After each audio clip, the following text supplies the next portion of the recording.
Sultan Maxamed Axmed Ismaaciil Bukhwaar oo ka mid ah Sulaadiinta gobolka Saaxil gaar ahaan ka soo jeeda beelaha Gabooye ee gobolka Saaxil oo maanta warbaahinta kula hadlay magaalada Berbera ayaa waxa uu cabasho xoogan ka muujiyay shaqaale loo qorayo madaarka magaalada Berbera oo dad gaar ah isku koobeen sidoo kalena waxa uu si gaar ah uga cawday shaqadii saxada ee madaarka magaalada Berbera oo ay qaateen qaar ka mid ah xildhibaanada baarlamaanka Soomaaliland ee ka soo jeeda gobolka Saaxil iyo waliba salaadiin waaweyn oo ka soo jeeda gobolka Saaxil kuwaas oo soo faytay in ay qaataan shaqadaasi ay hore u qaban jireen beelaha Gabooye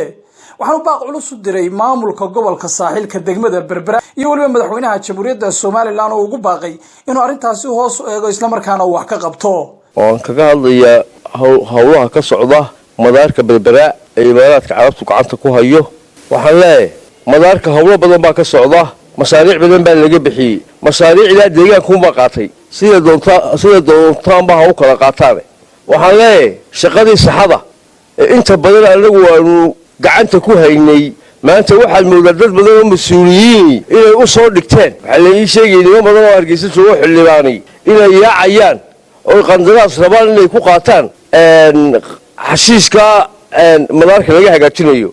war ka xusooda wixii kale oo dhan baa qaadateen arligii oo dhan baa idinku haysataan hadda maalin walba xashiiska u soo dhigataan ceeb bay idinku tahay ceeb qaranimo ceeb idinku tahay dadnimo ceeb idinku tahay haddii cidi shaqada qaadanayso annaga xaq u leh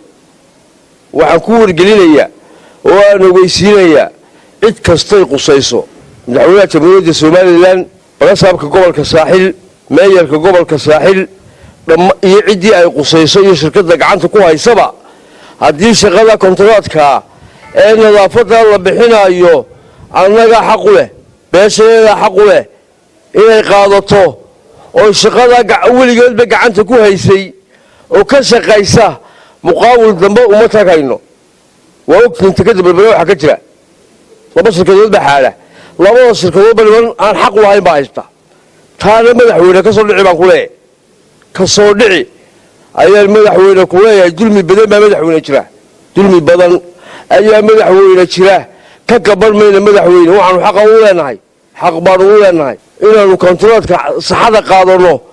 xashiiskii marka laga shaqeynayna idinku ka shaqeeya qandaraaskii wixii wax laga helayna anaga qaadanayna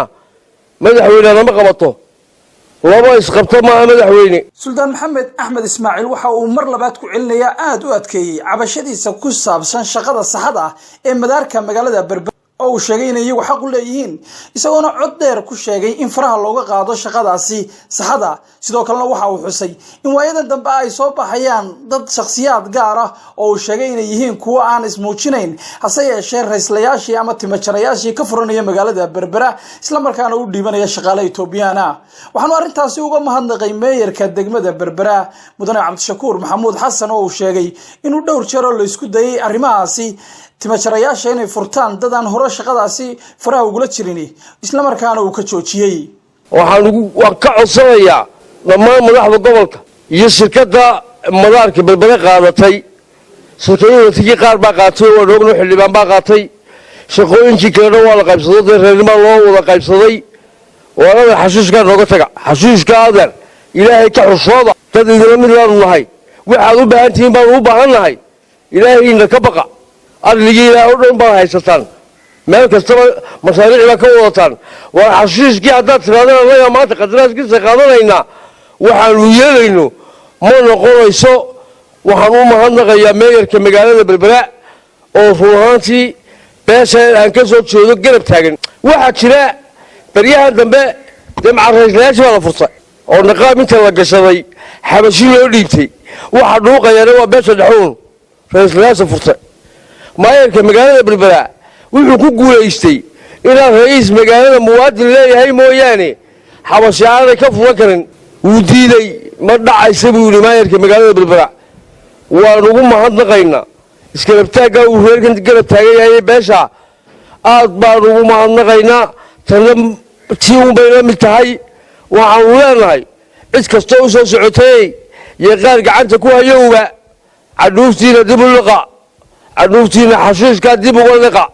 annaga xaq u leedahay beelaha nahay